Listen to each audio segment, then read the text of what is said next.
Assalamualaikum warahmatullahi wabarakatuh. Saya Diva Kumala Dewi. Di sini akan menjelaskan mengenai hermeneutika Al-Quran. Pada pembahasan hermeneutika Al-Quran ini akan dibahas mengenai 4 hal. Yang pertama ada pengertian hermeneutika, yang kedua ada 3 bentuk hermeneutika, yang ketiga ada hermeneutika dan ilmu tafsir Al-Quran, dan yang terakhir ada pendapat tentang hermeneutika Al-Quran. Untuk pembahasan pertama, ada pengertian hermeneutika. Kata hermeneutik berasal dari bahasa Yunani hermenein yang artinya menafsirkan. Kata hermeneia yang berarti penafsiran atau interpretasi, dan kata hermeneutes yang artinya interpreter atau penafsir. Terdapat 3 unsur dalam penafsiran ini, yaitu yang pertama pesan ataupun teks yang menjadi bahan dalam penafsiran, yang kedua ada perantara atau penafsir, dan yang ketiga adalah penyampaian pesan oleh seorang penafsir agar dapat dimengerti sehingga pesan yang dimaksud sampai pada penerima. Hermeneutika oleh Zygmunt Bauman ialah upaya menjelaskan dan menelusuri pesan dan pengertian dasar dari sebuah ucapan atau tulisan yang tidak jelas, kabur, remang-remang, dan kontradiktif yang dapat menimbulkan kebingungan pada pendengar dan pembaca. Pembahasan yang kedua ada 3 bentuk hermeneutika. Yang pertama, hermeneutika objektif yang dikembangkan oleh tokoh-tokoh klasik seperti Friedrich Schleiermacher. Menurut model ini, penafsiran berarti memahami teks sebagaimana yang dimaksudkan pengarang, sebab apa yang disebut teks ialah ungkapan dari jiwa pengarangnya. Kedua, yaitu hermeneutika subjektif yang dikembangkan oleh tokoh-tokoh modern seperti Hans Georg Gadamer. Menurut model ini, hermeneutika bukanlah usaha menemukan makna objektif maksud penulis, namun memahami apa yang tertera dalam teks itu sendiri, sehingga teks bersifat terbuka dan dapat diinterpretasikan oleh siapa saja.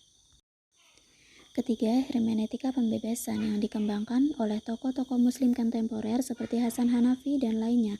Pada model ini, hermeneutika mestinya tidak hanya berarti ilmu interpretasi atau metode pemahaman, tetapi lebih kepada aksi, sebab kenyataan yang terjadi bahwa hermeneutika masih lebih berkutat dalam lingkup wacana. Pembahasan yang ketiga ialah hermeneutika dan ilmu tafsir Al-Quran. Sebagai salah satu metode baru dalam pengkajian kitab suci, hermeneutika pun tidak bisa dielakkan dari dunia kitab suci termasuk Al-Quran.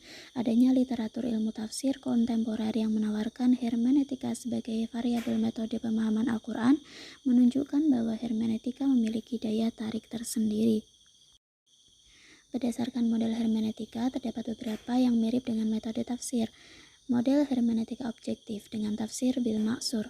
Ini berarti memahami teks sebagaimana yang dimaksudkan oleh penulis atau pengarang, maka dalam prosesnya dilakukan dengan cara menggali informasi dari sebagian ayat Al-Quran yang lain atau perkataan Rasul serta pendapat dari para sahabat beliau.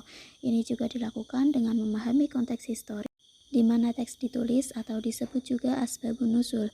Hal ini agar kita dapat memahami teks sesuai dengan maksud pengarang. Selain itu, ada model hermeneutika subjektif dengan tafsir birroi.